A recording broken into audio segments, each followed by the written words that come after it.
ನಮಸ್ಕಾರ. Praise the lord Jesus. ಎಲ್ಲ ನನ್ನ ಪ್ರೀತಿಯ ದೇವಜನರೇ, ನನ್ನ ಪ್ರೀತಿಯ ಸಹೋದರಿ ಸಹೋದರರೇ, ಹಿರಿಯರೇ, ದೇವಜನರೇ, ನಿಮ್ಮೆಲ್ಲರನ್ನ ನಮ್ಮ ಕರ್ತನ ಯೇಸು ಕ್ರಿಸ್ತನ ಅತಿ ಪ್ರೀತಿಯುಳ್ಳ ಮಧುರವಾದ ನಾಮದಲ್ಲಿ ವಂದಿಸುತ್ತೇನೆ.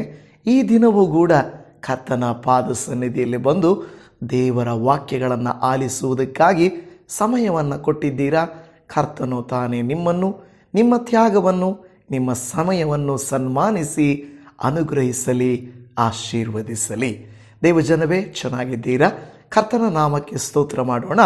ಪ್ರಿಯ ದೇವಜನರೇ, ಒಂದು ಸಾರಿ ಒಬ್ಬ ವ್ಯಕ್ತಿ ಈ ರೀತಿಯಾಗಿ ಹೇಳಿದ್ದರು, ನಾನು ಬಡವನಾಗಿ ಹುಟ್ಟಿರಬಹುದು, ಆದರೆ ಬಡವನಾಗಿ ಸಾಯುವುದಿಲ್ಲ. ಅದಕ್ಕಾಗಿ ನಾನು ಏನು ಬೇಕಾದರೂ ಮಾಡುತ್ತೇನೆ, ನಾನು ಕಷ್ಟಪಡುತ್ತೇನೆ ಎಂದು ಹೇಳಿದನು. ಈ ಮಧ್ಯಕಾಲದಲ್ಲಿ ಒಬ್ಬ ಸಿನಿಮಾ ನಟಿ ಹೇಳುವಂಥ ಮಾತನ್ನು ನಾನು ಓದಿದೆ. ಆ ನಟಿ ಹೇಳುತ್ತಾಳೆ, ನಾನು ಸಾಹುಕಾರಳಾಗಿ ಐಷಾರಾಮಿಯಾಗಿ ಜೀವಿಸುತ್ತೇನೆ, ಬಡವಳಾಗಿ ಸತ್ತರೂ ಪರವಾಗಿಲ್ಲ ಅಂತ ಆಕೆ ಹೇಳುತ್ತಾಳೆ. ಅಂದರೆ ನಾನು ಇರುವುದನ್ನು ಮಜಾ ಮಾಡಬೇಕೆ ಹೊರತು ಕೂಡಿಟ್ಟು ಸಾಯುವುದು ಬೇಡ ಎಂದು ಹೇಳುತ್ತಾಳೆ. ದೇವಜನವೇ, ಇದರ ಅರ್ಥ ಏನು ಗೊತ್ತಾ? ಕೆಲವರು ಮಾಡಿದ ಸೇವೆ, ತ್ಯಾಗ, ಪಟ್ಟ ಕಷ್ಟ ಅವರ ಕುಟುಂಬವನ್ನು ಉನ್ನತಿಗೆ, ಅವರ ಜೀವಿತವನ್ನು ಉನ್ನತಿಗೆ ಕರುತ್ತದೆ. ಇನ್ನು ಕೆಲವರ ಕಾರ್ಯ ತಮ್ಮನ್ನು ಹೀನ ಸ್ಥಿತಿಗೆ ತೆಗೆದುಕೊಂಡು ಹೋಗುತ್ತದೆ. ದೇವಜನವೇ, ನಿಮ್ಮನ್ನು ನನ್ನನ್ನು ಉನ್ನತ ಲೋಕಕ್ಕೆ ಏರಿಸುವುದಕ್ಕಾಗಿ, ಉನ್ನತ ಸ್ಥಿತಿಯಲ್ಲಿ ನಮ್ಮನ್ನು ಇರಿಸುವುದಕ್ಕಾಗಿ ದೇವಾದಿದೇವನು, ಪರಲೋಕದರಸನೂ ಆಗಿರುವಂಥ ಯೇಸು ಸ್ವಾಮಿ ದಾಸನ ರೂಪವನ್ನು ಧರಿಸಿಕೊಂಡು ಸೇವೆ ಮಾಡಿದನು. ಅದರ ಮೂಲಕವಾಗಿ ನಿಮ್ಮನ್ನು ನನ್ನನ್ನು ಆತನು ಬಿಡಿಸಿಕೊಂಡನು ಎಂದು ನೋಡುತ್ತಾ ಇದ್ದೇವೆ. ಹಾಗಾದರೆ ಈ ದಿನದ ಅತ್ಯುನ್ನತವಾದ ದೇವರ ವಾಕ್ಯವನ್ನು ಓದಿಕೊಳ್ಳೋಣ ಬನ್ನಿರಿ. ಮಾರ್ಕನು ಬರೆದ ಸುವಾರ್ತೆ 10ನೇ ಅಧ್ಯಾಯ 45ನೇ ವಾಕ್ಯ.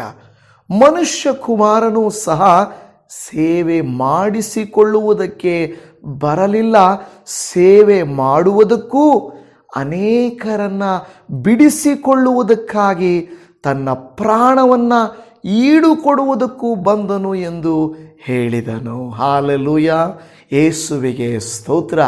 ಈ ಮಾತನ್ನು ನಾವು ನೋಡುವಾಗ ಯೇಸು ಕ್ರಿಸ್ತನು ಅಂದರೆ ಮನುಷ್ಯ ಕುಮಾರನು ಸಹ ಸೇವೆ ಮಾಡಿಸಿಕೊಳ್ಳುವುದಕ್ಕೆ ಬರಲಿಲ್ಲ, ಸೇವೆ ಮಾಡುವುದಕ್ಕೂ ಅನೇಕರನ್ನು ಬಿಡಿಸಿಕೊಳ್ಳುವುದಕ್ಕಾಗಿ.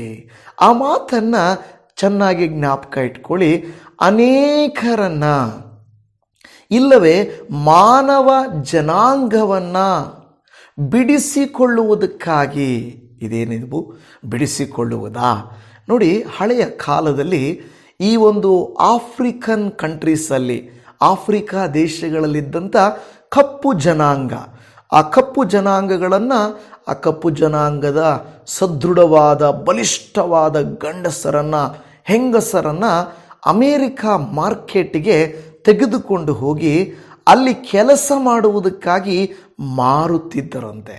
ಅವರೇನು ಮಾಡ್ತಾಯಿದ್ರು, ಅಲ್ಲಿಂದ ತೆಗೆದುಕೊಂಡು ಬಂದು ಇಷ್ಟು ದುಡ್ಡನ್ನು ಕೊಟ್ಟು ಅವರ ಜೀವನ ಪರ್ಯಂತ ಸೇವೆ ಮಾಡಿಸಿಕೊಳ್ಳುವುದಕ್ಕಾಗಿ ಏನು ಮಾಡಿದರು, ಅವರನ್ನು ಇಟ್ಟುಕೊಳ್ಳುತ್ತಾ ಇದ್ದರು. ಒಂದು ಸಾರಿ ಒಬ್ಬ ದೇವ ಸೇವಕರು ಆ ಮಾರ್ಕೆಟಿಗೆ ಹೋದಾಗ ಒಬ್ಬ ಏನೋ ಶಕ್ತಿ ಇಲ್ಲದ, ಬಲಹೀನವಾದಂಥ, ಯಾವ ಯೋಗ್ಯತೆ ಇಲ್ಲದ ಇರುವಂಥ ಒಂದು ಬಲಹೀನ ವ್ಯಕ್ತಿಯನ್ನು ನೋಡಿದನು.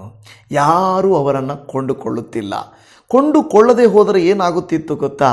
ಅವರಿಗೆ ಊಟ ಸಿಗ್ತಾ ಇರಲಿಲ್ಲ, ಬಟ್ಟೆ ಇಲ್ಲ, ಇಲ್ಲವೇ ಮಲಗಲಿಕ್ಕೆ ಸ್ಥಳವೂ ಸಿಗ್ತಾ ಇರಲಿಲ್ಲ. ಆಗ ದೇವಸೇವಕರು ಸುತ್ತಿ ನೋಡಿ ಬಂದರು. ಈ ಬಲಹೀನ ವ್ಯಕ್ತಿಯನ್ನು ಯಾರು ಕೂಡ ತೆಗೆದುಕೊಳ್ಳುತ್ತಾ ಇರಲಿಲ್ಲ. ದೇವಜನವೇ, ಆ ಸೇವಕರು ಅಲ್ಲಿಗೆ ಬಂದು ಅವರನ್ನು ನೋಡಿ, ಇವನನ್ನು ನಾನು ತೆಗೆದುಕೊಳ್ಳುತ್ತೇನೆ ಎಂದು ಹೇಳಿದರು. ಆಗ ಅಲ್ಲಿದ್ದಂಥವರು, ಇದು ವೇಸ್ಟು, ಇವರು ವೇಸ್ಟು, ಇವರು ಪ್ರಯೋಜನಕ್ಕೆ ಬರದವರು, ಇವ್ರನ್ನ ಯಾಕೆ ತೆಗೆದುಕೊಳ್ಳುತ್ತೀರಾ? ಮತ್ತು ಆ ದಾಸನು ಕೂಡ ಹೇಳಿದನು, ನನ್ನನ್ನು ತೆಗೆದುಕೊಳ್ಳುವುದರಿಂದ ನಿಮಗೆ ಯಾವ ಪ್ರಯೋಜನವೂ ಇಲ್ಲ ಎಂಬುದಾಗಿ.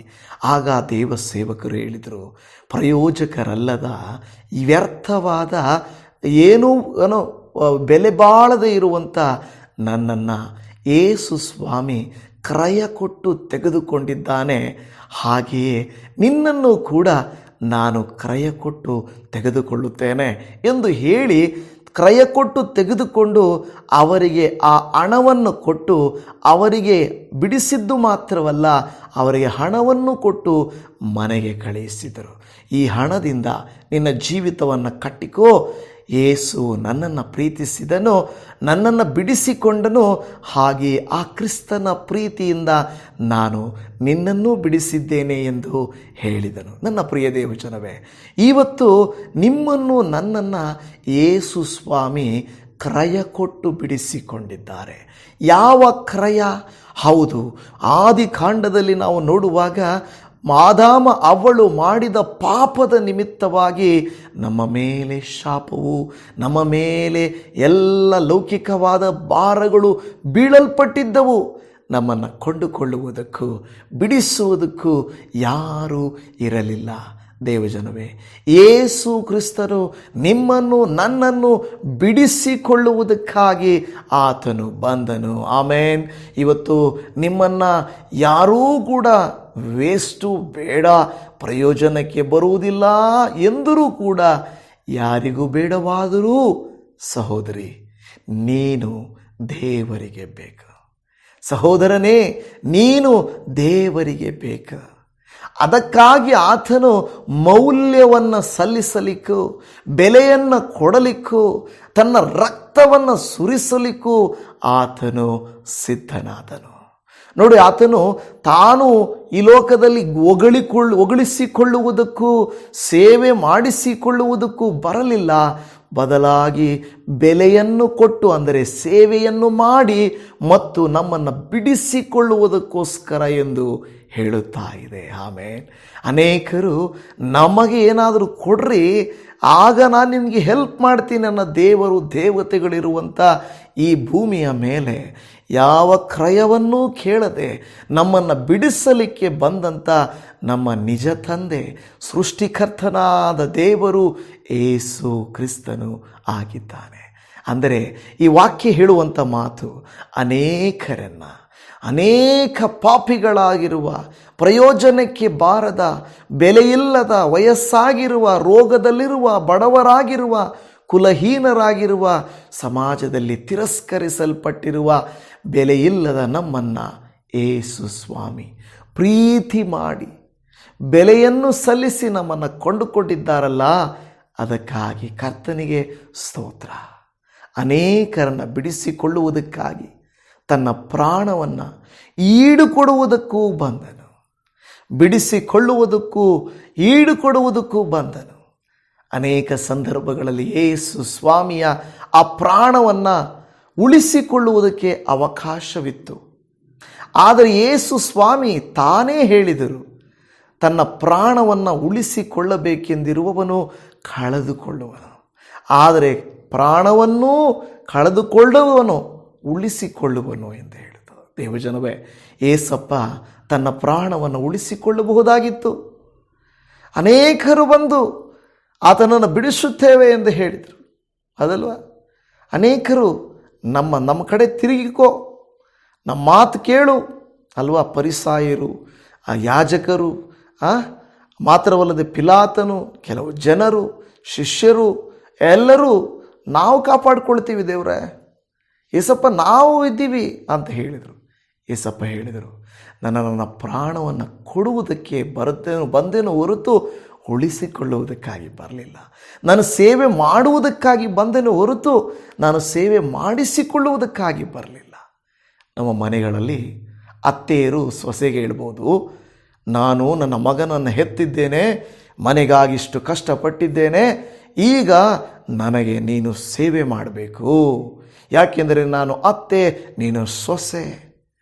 ಕೆಲವು ಸಾರಿ ನಾನು ಅಪ್ಪ, ನಾನು ನಿನ್ನ ಮಗ, ನಾನು ಅಣ್ಣ, ನೀನು ತಮ್ಮ ಅಲ್ವಾ? ನಾನು ದೊಡ್ಡವನು, ನೀನು ಚಿಕ್ಕವನು, ನಾನು ಪಾಸ್ಟ್ರು, ನೀನು ವಿಶ್ವಾಸಿ ನೀನು ನನಗೆ ಸೇವೆ ಮಾಡಬೇಕು ಅಂತ ಹೇಳುವಂಥ ವಿಚಾರವಲ್ಲ ದೇವ ಭಕ್ತರೇ. ಯೇಸು ಸ್ವಾಮಿ ತಾನೇ ತನ್ನನ್ನು ಸೇವಕನಾಗಿ ತೋರ್ಪಡಿಸಿಕೊಂಡನು. ಈ ಒಂದು ಲೆಂಟ್ ಸೀಸನ್ನಲ್ಲಿ ಯೇಸು ಕ್ರಿಸ್ತನ ಆ ಮನೋಭಾವ ನಮ್ಮಲ್ಲಿದೆಯಾ?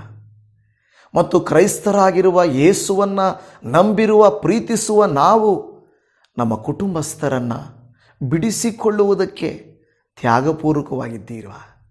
ನಾವು ಪ್ರೀತಿಸುವವರನ್ನು ರಕ್ಷಿಸಿಕೊಳ್ಳುವುದಕ್ಕಾಗಿ ಒಂದು ಹೆಜ್ಜೆಯನ್ನು ಮುಂದಕ್ಕೆ ಇಡುತ್ತೇವಾ? ನಾವು ತ್ಯಾಗ ಮಾಡಿ ನಮ್ಮ ಹಣವನ್ನಾಗಲಿ ನಮ್ಮ ಸಮಯವನ್ನಾಗಲಿ ಈಡುಕೊಡುವುದಕ್ಕೆ ನಾವು ಸಿದ್ಧ ಇದ್ದೇವಾ? ನಾವು ಹೇಳ್ತೀವಿ, ನಾನು ರಕ್ಷಿಸಲ್ಪಟ್ಟರೆ ಸಾಕು. ಕೆಲವು ಸಂದರ್ಭಗಳಲ್ಲಿ ನಾವೂ ರಕ್ಷಣೆಯಲ್ಲಿದ್ದೇವೋ ಇಲ್ಲವೋ ಗೊತ್ತಿಲ್ಲ ದೇವ ಭಕ್ತರೇ.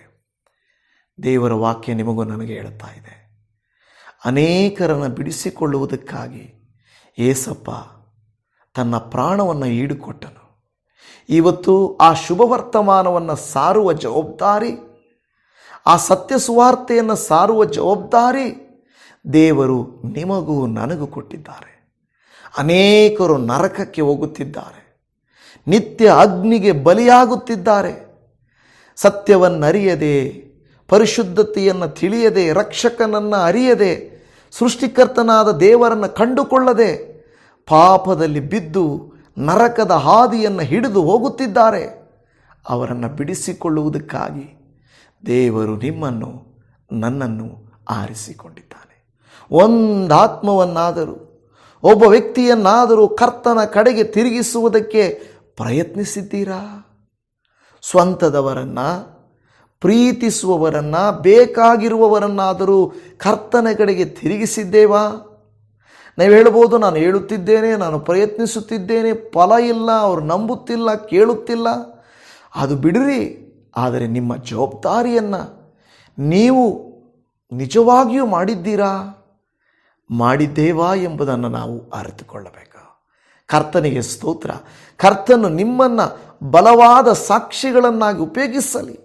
ಏಸಪ್ಪ ಹೇಳುತ್ತಾರೆ, ಹೊರಟು ಹೋಗಿರಿ, ಭೂಮಿಯ ಕಟ್ಟ ಕಡವರೆಗೂ ಈ ಶುಭ ವರ್ತಮಾನವನ್ನು ಸಾರಿರಿ ಎಂದು ಹೇಳುತ್ತಾರೆ. ನಿಮಗೆ ತಿಳಿದಿರುವ ಶುಭ ವರ್ತಮಾನವನ್ನು ಸಾರುತ್ತಿದ್ದೀರಾ? ಯೇಸು ಸ್ವಾಮಿ ಸಕಲ ಮಾನವರನ್ನು ರಕ್ಷಿಸುವುದಕ್ಕಾಗಿ ತನ್ನನ್ನು ಈಡುಕೊಟ್ಟ ಹಾಗೆ ನಾವು ತ್ಯಾಗಪೂರ್ವಕವಾಗಿ ಅನ್ಯರನ್ನು, ಅನೇಕರನ್ನು, ಅರಿಯದವರನ್ನು, ನಮಗೆ ತಿಳಿಯದವರನ್ನಲ್ಲದೆ ಹೋದರು ನಮ್ಮವರನ್ನಾದರೂ ನಾವು ರಕ್ಷಿಸುವುದಕ್ಕಾಗಿ ನಾವು ಸೇವೆ ಮಾಡುವಂಥವರಾಗಿದ್ದೇವಾ? ದೇವರ ವಾಕ್ಯದಲ್ಲಿ ಯೋಹಾನನು ಬರೆದ ಸುವಾರ್ತೆ 13ನೇ ಅಧ್ಯಾಯ 14 ಮತ್ತು 15ನೇ ವಾಕ್ಯದಲ್ಲಿ, ಕರ್ತನು ಗುರುವೂ ಆಗಿರುವ ನಾನು ನಿಮ್ಮ ಕಾಲುಗಳನ್ನು ತೊಳೆದಿರಲಾಗಿ ನೀವು ಸಹ ಒಬ್ಬರ ಕಾಲನ್ನು ಒಬ್ಬರು ತೊಳೆಯುವ ಹಂಗಿನವರಾಗಿದ್ದೀರಿ. ನಾನು ನಿಮಗೆ ಮಾಡಿದ ಮೇರೆಗೆ ನೀವು ಸಹ ಮಾಡುವಂತೆ ನಿಮಗೆ ಮಾದರಿಯನ್ನು ತೋರಿಸಿದ್ದೇನೆ.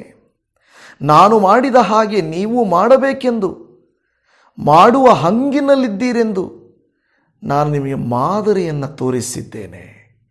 ಏಸಪ್ಪ ಈ ಲೋಕಕ್ಕೆ ಬಂದಿರುವಂಥದ್ದು ಮಾದರಿಯನ್ನು ತೋರಿಸಿ, ಕ್ರಿಯೆಯಲ್ಲಿ ನಮ್ಮ ಮೇಲಿರುವಂಥ ಹಂಗನ್ನು, ನಮ್ಮ ಮೇಲಿರುವ ಜವಾಬ್ದಾರಿಯನ್ನು ತೋರಿಸುವುದಕ್ಕಾಗಿ. ಈ ದಿನ ಏಸಪ್ಪ ನಿಮಗೂ ನನಗೆ ಹೇಳುತ್ತಾ ಇದ್ದಾರೆ, ನಾನೇ ದೀನತೆಯನ್ನು, ನಾನೇ ಕಾಲು ತೊಳೆದು ಸೇವೆ ಮಾಡುವಷ್ಟರ ಸ್ಥಿತಿಗೆ ಬಂದಿರುವಾಗ ನಿಮ್ಮಲ್ಲಿ ಆ ಮನೋಭಾವ ಇದೆಯಾ? ದುಃಖದ ಈ ಒಂದು ಶ್ರಮೆ ಮರಣ ದಿನಗಳನ್ನು ಧ್ಯಾನಿಸುತ್ತಿರುವ ಈ 40 ದಿವಸಗಳಲ್ಲಿ ಯೇಸು ಕ್ರಿಸ್ತನ ಶಿಲುಬೆಯ ಪ್ರಾಮುಖ್ಯತೆಯನ್ನು, ಆ ತ್ಯಾಗದ ಪ್ರಾಮುಖ್ಯತೆಯನ್ನು, ಯೇಸು ಕ್ರಿಸ್ತನ ಬಲಿದಾನವನ್ನು ನೆನೆಸುತ್ತಿರುವಂಥ ನೀವು ನಾನು ನಿಜವಾಗಿಯೂ ನಾವು ಈ ಹಂಗಿನಲ್ಲಿದ್ದೇವಾ? ಈಡು ಕೊಡುವ ಹಂಗು, ಬಿಡಿಸಿಕೊಳ್ಳುವ ಹಂಗು, ಮಾದರಿಯನ್ನು ತೋರಿಸುವಂಥ ಹಂಗಿನಲ್ಲಿದ್ದೇವಾ? ನಾವು ಹೇಳುತ್ತೇವೆ, ಅಯ್ಯೋ ತುಂಬ ಕಷ್ಟದಲ್ಲಿದ್ದೇನೆ ಪಾಸ್ಟರ್, ನನ್ನಿಂದಾಗದು, ನಾನು ಆ ಮಾದರಿಯಲ್ಲಿರಲಿಕ್ಕೆ ಸಾಧ್ಯ ಇಲ್ಲ, ನಾನು ಎಷ್ಟು ಪ್ರೀತಿಸಿದರೂ ಅವರು ಕಠಿಣರು, ಅವರು ಪಾಪಿಗಳು, ಅವರು ದ್ರೋಹಿಗಳು, ಅವರು ಶಾಪಗ್ರಸ್ತರು, ಅವರಿಗೆ ಅವ್ರ ಹೃದಯದಲ್ಲಿ ಜಾಗನೇ ಇಲ್ಲಪ್ಪ ಅಂದುಕೊಳ್ಳುತ್ತಾ ಇದ್ದೀರಾ? ಒಂದು ಕಾಲದಲ್ಲಿ ನಮ್ಮ ಹೃದಯದಲ್ಲಿ ಕೂಡ ಏಸಪ್ಪಗೆ ಜಾಗ ಇರಲಿಲ್ಲ. ಈಗ ನಿಮ್ಮ ಹೃದಯದಲ್ಲಿ ಏಸಪ್ಪಗೆ ಜಾಗ ಇದೆಯಾ?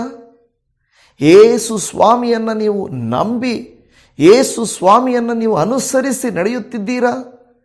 ಕರ್ತನಿಗೆ ಸ್ತೋತ್ರ. ದೇವರ ವಾಕ್ಯ ಹೇಳುತ್ತಾ ಇರುವಂಥದ್ದು, ಆತನಲ್ಲಿರುವ ಆ ಗುಣಗಳು ನಮ್ಮಲ್ಲಿದ್ದರೇನೆ ನಾವು ಕೂಡ ಯೇಸು ಸ್ವಾಮಿಯ ಕಾರ್ಯವನ್ನು ಮುಂದುವರಿಸಲಿಕ್ಕೆ ಸಾಧ್ಯ. ಕೆಲವರನ್ನಾದರೂ ಬೆಳಕಿನ ಕಡೆಗೆ, ರಕ್ಷಣೆಯ ಕಡೆಗೆ, ಆ ಸೃಷ್ಟಿಕರ್ತನ ಕಡೆಗೆ, ಆ ಒಂದು ನಿತ್ಯ ಜೀವದ ಕಡೆಗೆ, ಪರಲೋಕದ ಕಡೆಗೆ ನಡೆಸಲಿಕ್ಕೆ ಸಾಧ್ಯವಾಗುತ್ತದೆ. ದೇವಜನವೇ, ಮುಳ್ಳಿನ ಕಿರೀಟವಿಲ್ಲದೆ ಮಹಿಮೆಯ ಕಿರೀಟವಿಲ್ಲವಲ್ಲ. ತ್ಯಾಗವಿಲ್ಲದೆ, ಪ್ರೀತಿ ಇಲ್ಲದೆ, ಈ ರೀತಿ ಯೇಸು ಸ್ವಾಮಿ ಹಾಗೆ ಸೇವೆ ಮಾಡದೆ ನಾವು ಯಾರನ್ನೂ ದೇವರ ಕಡೆಗೆ ತಿರುಗಿಸಲಿಕ್ಕೆ ಸಾಧ್ಯ ಇಲ್ಲವಲ್ಲ. ನಾವು ಸೇವೆ ಮಾಡಬೇಕು. ಯೇಸು ಸ್ವಾಮಿಯ ಥರ. ಫಿಲಿಪ್ಪಿಯವರಿಗೆ ಬರೆದ ಪತ್ರಿಕೆ 2ನೇ ಅಧ್ಯಾಯ 5 ವಾಕ್ಯಗಳು, ಕ್ರಿಸ್ತ ಯೇಸುವಿನಲ್ಲಿದ್ದಂಥ ಮನಸ್ಸು ನಿಮ್ಮಲ್ಲಿಯೂ ಇರಲಿ. ಆತನು ದೇವ ಸ್ವರೂಪನಾಗಿದ್ದರೂ ದೇವರಿಗೆ ಸರಿಸಮಾನನಾಗಿರುವನೆಂಬ ಅಮೂಲ್ಯ ಪದವಿಯನ್ನು ಬಿಡಲೊಲ್ಲೆನು ಎಂದೆಣಿಸದೆ ತನ್ನನ್ನು ಬರಿದು ಮಾಡಿಕೊಂಡು ದಾಸನ ರೂಪವನ್ನು ಧರಿಸಿಕೊಂಡು ಮನುಷ್ಯರಿಗೆ ಸದೃಶ್ಯನಾದನು. ಆತನು ಅರಮನೆಯಲ್ಲಿ ಹುಟ್ಟಲಿಲ್ಲ. ನಾನು ಪರಲೋಕದಿಂದ ಬಂದವನು, ನಾನು ಕೂತ್ಕೊಳ್ಳಲ್ಲ, ನಾನು ಹಿಂಗಿರಲ್ಲ ಅಂತ ಹೇಳಿದವನಲ್ಲ. ಆತನು ದಾಸನ ರೂಪವನ್ನು ಧರಿಸಿಕೊಂಡು ಬಂದನು. ದೇವಜನರೇ, ನೋಡಿ, ಐಶ್ವರ್ಯವಂತರಿಗೂ, ಹಣವಂತರಿಗೂ, ಮೇಧಾವಿಗಳಿಗೂ, ಪಂಡಿತರಿಗೂ ಯಾರು ಬೇಕಾದರೂ ಹೋಗಿ ನಾನು ನಿಮಗಾಗಿ ಬಂದಿದ್ದೇನೆ ಎಂದು ಹೇಳುವುದು ಸುಲಭ. ಯಾಕೆ ಗೊತ್ತಾ? ಆ ಸ್ಥಾನಮಾನ ಮೇಲಾಗಿರುತ್ತದೆ.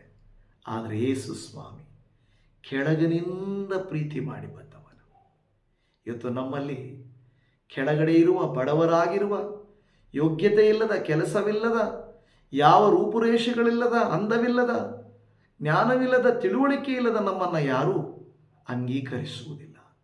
ಏಸಪ್ಪ ಅಂಗೀಕರಿಸ್ತಾರೆ. ಆಮೇಲೆ ಏಸಪ್ಪ ನಿಮ್ಮನ್ನು, ನನ್ನನ್ನು ಯಾಕೆ ಕೆಳಗಿನಿಂದ, ಬಡವರು, ಬಲಹೀನನಾಗಿ, ದಾಸನಾಗಿ, ಪಾಪಿಯಾಗಿ, ಕೆಳಮಟ್ಟದಿಂದ ಬರುತ್ತಿದ್ದಾನೆಂದರೆ ಒಬ್ಬರಾದರೂ ನಾಶವಾಗದೆ ಎಲ್ಲರೂ ನಿತ್ಯ ಜೀವವನ್ನು ಪಡೆಯಬೇಕೆಂದು ಆತನನ್ನು ಕೊಟ್ಟನು ಎಂದು ಹೇಳಿದ ಹಾಗೆ ಒಬ್ಬರಾದರೂ ನಾಶವಾಗುವುದು ದೇವರಿಗೆ ಇಷ್ಟವಿಲ್ಲ.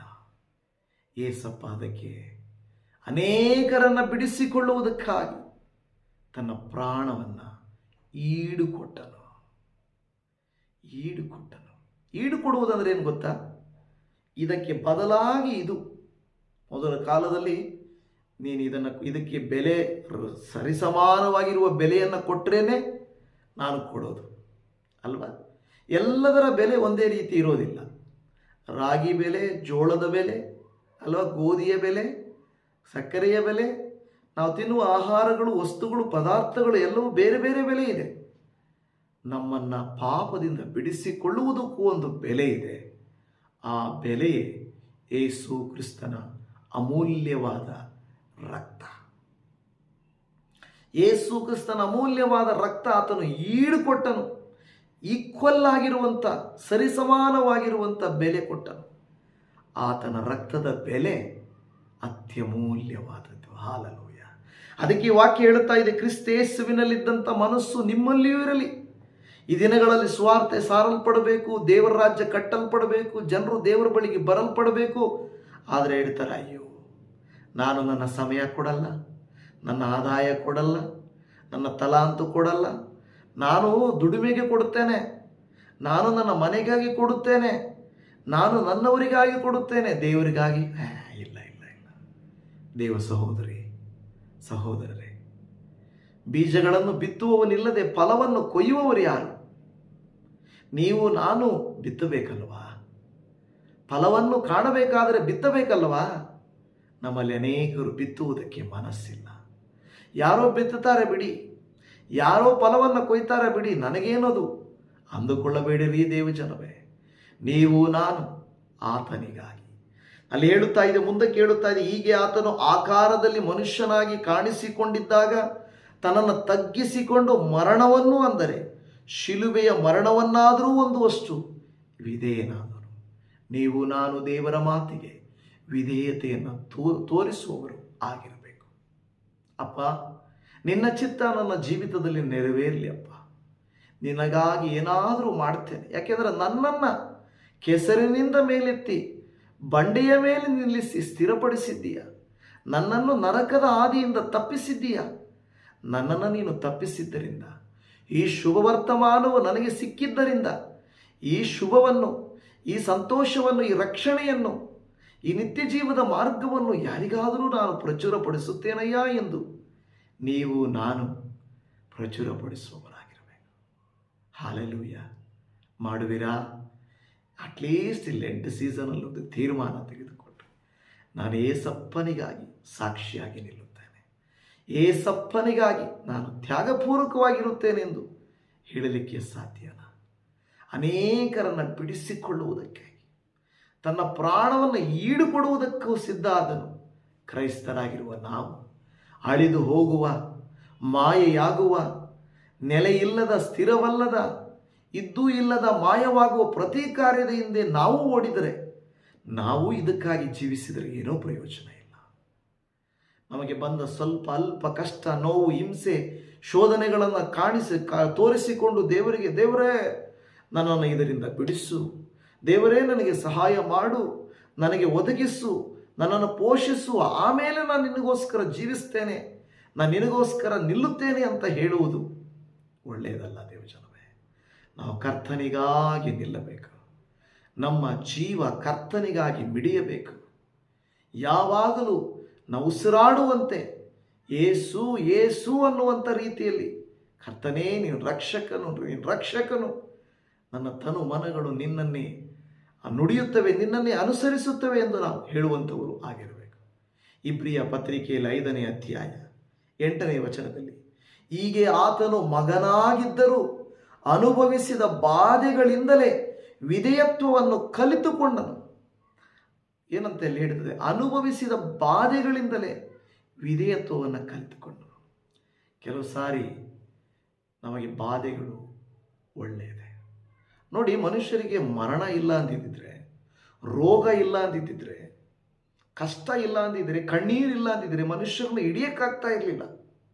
ಹೌದಲ್ವಾ? ಮನುಷ್ಯರನ್ನ ಹಿಡಿಯಕ್ಕಾಗ್ತಾ ಇರಲಿಲ್ಲ. ಅದೆಲ್ಲವೂ ಇರೋದರಿಂದಲೇ ಸ್ವಲ್ಪ ಅಯ್ಯೋ ಪಾಪ, ದಯೆ, ಕರುಣೆ ಕೊಡುವುದು, ಪ್ರೀತಿಸುವುದು ಇದೆಲ್ಲ ಮಾಡ್ತಾ ಇದ್ದಾರೆ. ಇಲ್ಲದೆ ಹೋಗಿದ್ದಿದ್ರೆ ಈ ಕಾಲಘಟ್ಟದಲ್ಲಿ ಏನು ನಡೀತಾ ಇದೆ ಎಲ್ಲ ನೀವು ಯೂಟ್ಯೂಬಲ್ಲಿ ಅಲ್ಲಿ ಇಲ್ಲಿ ನೀವು ನೋಡಿದ್ರೆ ಒಂದು ನ್ಯೂಸ್ ನಡೀತಾ ಇದೆ. ಕರ್ನಾಟಕವು ಕಾಶ್ಮೀರದಂತೆ ಆಗೋಗ್ಬಿಟ್ಟಿದೆ. ಯಾಕೆ? ಕೆಲವರ ಸ್ವಾರ್ಥತೆಯಿಂದ, ಕೃತಕವಾದ ಮಳೆಗಳನ್ನು ಬಿತ್ತನೆ ಮಾಡುವುದರಿಂದ, ಕ್ಲೈಮೇಟನ್ನು ಹಾಳು ಮಾಡುವುದರಿಂದ ಬಿಲ್ಗೇಟ್ಸ್ ಹೆಸರನ್ನು ಹೇಳ್ತಾ ಇದ್ದಾರೆ. ಆ ಬಿಲ್ಗೇಟ್ಸ್ ಅನ್ನುವವರು ಈ ಒಂದು ಪರಿಸರದ ಮೇಲೆ ಏನೋ ಮಾಡಿದ್ದಾರೆ, ಅದಕ್ಕೆ ಈ ರೀತಿಯಾಗಿ ಹೋಗ್ಬಿಟ್ಟಿದೆ. ಆ ಒಂದು ಏನು ಆನೆಕಲ್ಲು ಅಂತ ಹೇಳ್ತೀವೋ, ಆಲಿಕಲ್ಲು, ಅದು ಬಿದ್ದರೂ ಅದು ಕರಗುತ್ತಿಲ್ಲವಂತೆ. ಸ್ವಾರ್ಥಕ್ಕಾಗಿ ಮನುಷ್ಯರು ಜೀವಿಸ್ತಾ ಇದ್ದಾರೆ. 70, 80, 100 ವರ್ಷ ಬದುಕುವಾಗಲೇ ಇಷ್ಟೊಂದು ಆಸೆ ಪಟ್ಟು ಅನೇಕರನ್ನ ಬಲಿ ಕೊಡುವುದಕ್ಕೂ ಸಿದ್ಧರಾಗಿರುವಂಥ ಮಾನವ ಜನಾಂಗ. ಆದರೆ ನಾವು ಬಲಿಯಾದರೂ ಪರವಾಗಿಲ್ಲ, ಆದರೆ ಅನೇಕರು ಬಿಡುಗಡೆ ಹೊಂದಬೇಕೆಂದು ನಾವು ನೋಡುತ್ತಾ ಇದ್ದೇವಲ್ಲವಾ? ಆ ತ್ಯಾಗ, ಆ ಪ್ರೀತಿ ಎಲ್ಲಿಂದ ಬಂದಿದ್ದು? ಕ್ರಿಸ್ತೇಸುವಿನಿಂದ ಬಂದದ್ದು. ಯೇಸು ಸ್ವಾಮಿ ಲೋಕವನ್ನು ಪ್ರೀತಿಸಿದನೇ ಹೊರತು, ಶಾಂತಿ ಸಮಾಧಾನದಿಂದ ತುಂಬಿಸಿದರೆ ಹೊರತು, ಅನೇಕರನ್ನ ಉನ್ನತಿಗೆ ತರಬೇಕೆಂದು ಆತನು ಆಲೋಚಿಸಿದನೇ ಹೊರತು, ಎಂದಿಗೂ ಮನುಷ್ಯರನ್ನು ಶಾಪಕ್ಕೆ ದುಡಬೇಕು, ಅವರನ್ನು ಹಾಳು ಮಾಡಬೇಕು, ಅವರನ್ನು ಇಲ್ಲದೆ ಮಾಡಬೇಕೆಂದು ಯಾವತ್ತೂ ದೇವರು ನೆನೆಸಲೇ ಇಲ್ಲ. ದೇವಜನವೇ, ಹೌದಲ್ವಾ? ಯಾರಾದರೂ ಯೇಸು ಸ್ವಾಮಿಯಂತೆ ಸ್ವಪ್ರಾಣವನ್ನು ಅರ್ಪಿಸಿ ಮಾನವರನ್ನು ಬಿಡಿಸಿಕೊಳ್ಳಬೇಕೆಂದವರು ಯಾರಾದರೂ ಇದ್ದಾರಾ? ಇಲ್ಲ. ತಮ್ಮ ಪ್ರಾಣವನ್ನು ಉಳಿಸಿಕೊಳ್ಳುವುದಕ್ಕಾಗಿ ಅನೇಕರು ಪ್ರಯತ್ನ ಪಟ್ಟವರಿದ್ದಾರೆ. ಆದರೆ ಯೇಸು ಸ್ವಾಮಿ ಪ್ರಾಣವನ್ನು ಕೊಡುವುದಕ್ಕಾಗಿಯೇ ಬಂದಿದ್ದೇನೆ ಎಂದು ಹೇಳಿದರು. ಹಾಲೆಲೂಯ. ನಾವು ಆರಾಧಿಸುವ ದೇವರು ಕೊಡುವ ದೇವರು ಹೊರತು ಕಿತ್ತುಕೊಳ್ಳುವ ದೇವರಲ್ಲ. ನೀವು ನಂಬಿರುವ ದೇವರು ಕೊಡುವ ದೇವರೇ ಹೊರತು ಕಿತ್ತುಕೊಳ್ಳುವ ದೇವರಲ್ಲ. ನೀವು ಆರಾಧಿಸುವ ದೇವರು ಎಲ್ಲರ ಮುಂದೆ ನನ್ನ ದೇವರು ಸರ್ವೋನ್ನತನು, ಆತನು ಪ್ರೀತಿಯಲ್ಲಿ, ಕನಿಕರದಲ್ಲಿ, ದಯೆಯಲ್ಲಿ, ಕೊಡುವುದರಲ್ಲಿ, ನಡೆಸುವುದರಲ್ಲಿ, ಅರ್ಥ ಮಾಡಿಕೊಳ್ಳುವುದರಲ್ಲಿ ಆತನು ಘನನೂ, ಶ್ರೇಷ್ಠನೂ, ಮಹೋನ್ನತನು. ಯಾರು ಅರ್ಥ ಮಾಡಿಕೊಳ್ಳದೆ ಹೋದರು ನಮ್ಮನ್ನು ಸೃಷ್ಟಿಸಿದ ಸೃಷ್ಟಿಕರ್ತನಾದ ದೇವರಾದ ಯೇಸು ಸ್ವಾಮಿ ಅರ್ಥ ಮಾಡಿಕೊಳ್ಳುತ್ತಾನೆ. ಆಮೇಲೆ ಈ ವಾಕ್ಯ ಹೇಳುತ್ತಾ ಇದೆ, ಆತನು ತನ್ನ ಮಗನಾಗಿದ್ದರೂ ಕೂಡ ಬಾಧೆಗಳಿಂದಲೇ ವಿಧೇಯತೆಯನ್ನು ಕಲಿತುಕೊಂಡನು. ಲೂಕನು ಬರೆದ ಸುವಾರ್ತೆ 22:26 ನೀವು ಆಗಿರಬಾರದು, ನಿಮ್ಮಲ್ಲಿ ಹೆಚ್ಚಿನವನು ಚಿಕ್ಕವನಂತಾಗಬೇಕು, ಮುಖ್ಯಸ್ಥನು ಸೇವಕನಂತಾಗಬೇಕು. ಯಾವನು ಹೆಚ್ಚಿನವನು? ಊಟಕ್ಕೆ ಕೂತವನೋ ಸೇವೆ ಮಾಡುವವನೋ? ಊಟಕ್ಕೆ ಕೂತವನಲ್ಲವೇ? ಆದರೆ ನಾನು ನಿಮ್ಮಲ್ಲಿ ಸೇವೆ ಮಾಡುವವನಂತಿದ್ದೇನೆ.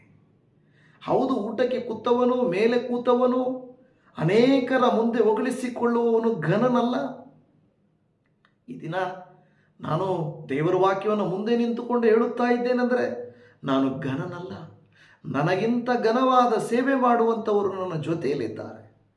ಅವರು ಹಿಂಬದಿಯಲ್ಲಿದ್ದಾರೆ. ಅನೇಕರು ತ್ಯಾಗಪೂರ್ವಕವಾಗಿದ್ದಾರೆ. ನಾವು ನಿಶ್ಚಿಂತೆಯಾಗಿ ಸುವಾರ್ತೆ ಸಾರ್ತಾ ಇದ್ದೀವಂದರೆ, ಅನೇಕರಿಗೆ ಪ್ರಾರ್ಥನೆ ಮಾಡ್ತಾ ಇದ್ದೀವಂದರೆ, ನಮ್ಮನ್ನು ದೇವರು ನಿಮ್ಮೆಲ್ಲರ ಮೂಲಕ ಪೋಷಿಸುವುದರಿಂದಲೇ ತಾನೇ. ಇಲ್ಲಾಂದರೆ ನಾವು ದೇವರ ಸೇವೆ ಮಾಡೋಕ್ಕಾಗುತ್ತಾ? ಅಯ್ಯೋ, ನಮಗೂ ಊಟ ಬೇಕು, ಬಟ್ಟೆ ಬೇಕು, ಮಕ್ಕಳಿದ್ದಾರೆ, ಸ್ಕೂಲ್ ಫೀಸ್ ಇದೆ, ಮೇಂಟೆನೆನ್ಸ್ ಇದೆ, ನಾವು ದುಡಿಯೋಕ್ಕೆ ಹೋಗಬೇಕು. ಸೇವೆಯನ್ನು ಬಿಟ್ಟು ದುಡಿಯೋಕ್ಕೆ ಹೋದರೆ ಸೇವೆ ಮಾಡುವವರು ಯಾರು? ದೇವಜನವೇ ಇಲ್ಲಿ ಹೇಳುತ್ತಾ ಇದೆ, ಏಸಪ್ಪನ ವಾಕ್ಯ ಹೇಳುತ್ತಾ ಇದೆ, ನಾನು ನಿಮ್ಮಲ್ಲಿ ಸೇವೆ ಮಾಡುವಂಥವನಿದ್ದೇನೆ. ನಾವೆಲ್ಲರೂ ಸೇವೆ ಮಾಡುವಾಗ ಸ್ವಾಮಿ ನಮ್ಮ ಅಗತ್ಯಗಳನ್ನು ಪೂರೈಸುವಂಥವನಾಗಿದ್ದಾನೆ. ಹಲ್ಲೆಲೂಯಾ. ಕರ್ತನ ನಾಮಕ್ಕೆ ಸ್ತೋತ್ರ. ಕೊನೆಯಲ್ಲಿ ಒಂದು ವಾಕ್ಯ ಓದಿಕೊಳ್ಳೋಣ. 1 ತಿಮೋಥಿ 3:4-5 ವಾಕ್ಯ. ಪೂರ್ಣ ಗೌರವದಿಂದ ತನ್ನ ಮಕ್ಕಳನ್ನು ಅಧೀನದಲ್ಲಿಟ್ಟುಕೊಂಡು ಸ್ವಂತ ಮನೆಯವರನ್ನು ಚೆನ್ನಾಗಿ ಆಳುವವನಾಗಿರಬೇಕು. ಸ್ವಂತ ಮನೆಯವರನ್ನು ಆಳುವುದಕ್ಕೆ ತಿಳಿಯದವನು ದೇವರ ಸಭೆಯನ್ನು ಹೀಗೆ ಪರಾಮರ್ಶಿಸುವನು. ಮೊದಲು ನಮಗೆ ಗೊತ್ತಿರಬೇಕು, ಯೇಸು ಸ್ವಾಮಿ ಹಾಗೇನೆ ತಾನು ಮೊದಲು ಬಲಿಯಾಗಿ ನಮ್ಮನ್ನು ಬಿಡಿಸಿಕೊಂಡನು. ಹಲ್ಲೆಲೂಯಾ. ಕರ್ತನ ನಾಮಕ್ಕೆ ಸ್ತೋತ್ರ ಮಾಡೋಣ.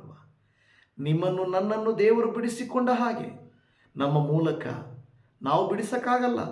ನಾವು ರಕ್ಷಕರಲ್ಲ. ಶುಭವರ್ತಮಾನವನ್ನು ಹೊತ್ತು ನಡೆಯುವ ದೇವಭಕ್ತರಾಗಿರೋಣ. ಪ್ರಾರ್ಥಿಸೋಣ. ಅಪ್ಪ ದೇವರೇ, ಈ ಲೋಕವು ಅದರ ಆಶೆಯು ಗತಿಸಿ ಹೋಗುವುದು. ಪ್ರಾರಂಭದಲ್ಲಿ ಹೇಳಿದ ಹಾಗೆ ಕೆಲವರು ಬಡವರಾಗಿ ಹುಟ್ಟಿದ್ದೇವೆ, ಬಡವರಾಗಿ ಸಾಯುವುದಿಲ್ಲ. ಕೆಲವರು ಹೇಳ್ತಾರೆ, ನಾನು ಶ್ರೀಮಂತಳಾಗಿ ಬದುಕುತ್ತೇನೆ, ಬಡವನಾಗಿ ಸತ್ತರೂ ಪರವಾಗಿಲ್ಲ. ಅಂದರೆ ಅವರು ನೋಡೋದು ಸ್ವಾರ್ಥಪ್ಪ. ಆದರೆ ನೀವು ಸ್ವಾರ್ಥರಲ್ಲಪ್ಪ, ನೀವು ಸೇವಕರು. ನೀವು ಸೇವೆ ಮಾಡಿದಿರಿ. ಆ ಮೂಲಕವಾಗಿ, ತ್ಯಾಗದ ಮೂಲಕ, ಪ್ರಾಣ ಈಡುಕೊಡುವುದರ ಮೂಲಕ ಅನೇಕರನ್ನು ಬಿಡಿಸಿಕೊಂಡ್ರಿ. ಅಪ್ಪ, ಈ ದಿನ ನಾವು ನಮ್ಮ ಕುಟುಂಬಗಳಿಗಾಗಿ ಬಿಡುತ್ತೇವೆ. ನಮ್ಮ ಮನೆಯಲ್ಲಿರುವ ರಕ್ತ ಸಂಬಂಧಿಗಳು, ಸ್ನೇಹಿತರು, ಸಹೋದರರು, ಸಹೋದರಿಯರು, ಅಪ್ಪ, ಇವರನ್ನು ರಕ್ಷಿಸಿಕೊಳ್ಳುವುದಕ್ಕೆ ನಮಗೆ ಜ್ಞಾನ ಕೊಡ್ರಿ ಅಪ್ಪ. ನಮ್ಮ ಮಾತು ಅವರು ನಂಬಲಿ, ನಮ್ಮ ಮಾತನ್ನು ಅಂಗೀಕರಿಸಲಿ ಅಪ್ಪ. ನಮ್ಮ ಮಾತು ಅವರ ಹೃದಯದಲ್ಲಿ ಕ್ರಿಯೆ ಮಾಡಲಿ. ಯಾಕೆಂದರೆ ನೀವು ಈಡುಕೊಟ್ಟು ನಮ್ಮನ್ನು ಬಿಡಿಸಿಕೊಂಡ ಹಾಗೆ ಆ ಶುಭ ವರ್ತಮಾನವು ಅನೇಕರಿಗೆ ತಿಳಿಯಲಿ ಅಪ್ಪ. ದೇವ, ಈ ವಾಕ್ಯವನ್ನು ಆಲಿಸಿ ದೇವರೇ, ನನ್ನ ಕುಟುಂಬವನ್ನು ರಕ್ಷಿಸಪ್ಪ. ನನ್ನ ಕುಟುಂಬದವರು ನಂಬುತ್ತಿಲ್ಲ. ನನ್ನ ಕುಟುಂಬದವರು ಈ ಸತ್ಯ ಮಾರ್ಗವನ್ನು, ಸೃಷ್ಟಿಕರ್ತನನ್ನು ನಂಬುತ್ತಿಲ್ಲಪ್ಪ. ನಾನು ಎಷ್ಟು ಹೇಳಿದರೂ ಅವರು ನಂಬುತ್ತಿಲ್ಲ ಎಂದು ಬಾಧೆ ಪಡುವ ಈ ಸಹೋದರನ ಪ್ರಾರ್ಥನೆಯನ್ನು ಆಲಿಸು ಅಪ್ಪ. ಲೋಕವನ್ನೆಲ್ಲ ಸಂಪಾದನೆ ಮಾಡಿಕೊಂಡರು, ಒಂದು ಆತ್ಮ ನಷ್ಟಪಟ್ಟರೆ ನಮಗೇನೂ ಪ್ರಯೋಜನ ಇಲ್ಲಪ್ಪ. ಆದ್ದರಿಂದ ಆತ್ಮವು ನಷ್ಟಪಡದಂತೆ ನಾವು ಮಾಡುವಂಥ ತ್ಯಾಗದ ಕೃತ್ಯಗಳು ಅನೇಕರನ್ನ ರಕ್ಷಣೆಗೆ ತರಲಿ ಎಂದು ಬೇಡುತ್ತಾ ಇದ್ದೇವೆ. ಪ್ರತಿನಿತ್ಯ ಅಪ್ಪ, ನಾವು ಕರ್ತನೇ ದೇವರೇ, ಪ್ರತಿನಿತ್ಯ ನಾವು ಏನನ್ನು ಕರ್ತನೇ ದೇವರೇ ಕರ್ತನೆ ನಾವು ಮಾಡುತ್ತಿದ್ದೆವು, ಆ ಪ್ರತಿಯೊಂದು ಕೃತ್ಯವನ್ನು ಯೇಸುವಿನ ನಾಮದಲ್ಲಿ ತಂದೆ ದೇವರೇ ಸ್ತೋತ್ರ, ನೀವು ತಾನೇ ಅವರನ್ನು ಬಿಡಿಸಿರಿ. ನಮ್ಮ ಮೊರೆಯನ್ನು ಆಲಿಸಿದ್ದಕ್ಕಾಗಿ ನಿಮಗೆ ವಂದನೆ ಅಪ್ಪ. ನೀವೇ ನಮ್ಮ ದೇವರು, ನಮ್ಮ ಕರ್ತರು, ನಮ್ಮನ್ನು ಪ್ರೀತಿಸುವ ಪ್ರೀತಿ ಸ್ವರೂಪನಾದ ದೇವರು ಅಪ್ಪ. ನಿನ್ನ ನಾಮಕ್ಕೆ ವಂದನೆಗಳನ್ನು ಸಲ್ಲಿಸುತ್ತಾ ನೀವು ನಮ್ಮನ್ನು ಇದುವರೆಗೂ ನಡೆಸಿದಿ, ಪೋಷಿಸಿದಿ, ಪರಾಮರ್ಶಿಸಿದಿ. ನಿನ್ನ ಗಾಯಗೊಂಡ ಹಸ್ತವನ್ನು ಇವರ ಮೇಲೆ ಇರಿಸಿ ಅಪ್ಪ, ಇವರು ಒಂದು ಬಲವಾದ ಸಾಕ್ಷಿಗಳಾಗಿ ಮಾರ್ಪಡಲಿ. ಇವರ ಜೀವಿತಗಳು ಅಭಿಷೇಕಿಸಲ್ಪಡಲಿ. ಇವರು ಮಾಡುವ ಪ್ರಾರ್ಥನೆಗಳು ಆಲಿಸಲ್ಪಡಲಿ. ನಿನ್ನ ನಾಮದ ಮಹತ್ತನ್ನು ಇವರು ಅರಿತುಕೊಳ್ಳಲಿ ಸ್ವಾಮಿ. ಅಪ್ಪ ಎಂದು ಕೂಗಿ ಪ್ರಾರ್ಥನೆ ಮಾಡಿ ದೇವರೇ ಕನಿಕರಿಸು ಎಂದು ಕೇಳುವಂಥ ಈ ದೇವಜನರನ್ನು, ಇವರ ಮೊರೆಗಳನ್ನು ಆಲಿಸಿ ಸದುತ್ತರವನ್ನು ದಯಪಾಲಿಸಿ ಕೊಡಬೇಕಾಗಿ, ಈ ಮೊರೆಯನ್ನು ಆಲಿಸಿದಾತನು ಸದುತ್ತರವನ್ನು ಕೊಡುವಾತನು ಸಹಾಯ ಹಸ್ತ ಚಾಚುವಾತನಾಗಿರುವ ಯೇಸುವಿನ ಮಧುರವಾದ ನಾಮದಲ್ಲಿ ಪ್ರಾರ್ಥಿಸುತ್ತೇವೆ ಪರಮ ತಂದೆಯೇ. ಆಮೇನ್, ಆಮೇನ್, ಆಮೇನ್. ನನ್ನ ಪ್ರೀತಿಯ ದೇವಜನವೇ, ನಿಮ್ಮೆಲ್ಲರಿಗೂ ಯೇಸು ಕ್ರಿಸ್ತನ ಮಧುರವಾದ ನಾಮದಲ್ಲಿ ವಂದನೆಗಳು. ಇದುವರೆಗೂ ವಾಕ್ಯವನ್ನು ಕೇಳಿದ್ದೀರಿ. ಈ ವಾಕ್ಯದಂತೆ ನಿಮ್ಮನ್ನು ನನ್ನನ್ನು ಬಿಡಿಸಿದಾತನಿಗೆ ಸ್ತೋತ್ರ. ನಾವು ಆತನನ್ನು ವಂದಿಸೋಣ, ಆತನಿಗೆ ಸಾಕ್ಷಿಯಾಗಿ ಜೀವಿಸೋಣ. ದೇವರು ತಾನೇ ನಿಮ್ಮನ್ನು ಅನುಗ್ರಹಿಸಲಿ. Shalom. Praise the Lord Jesus. Amen.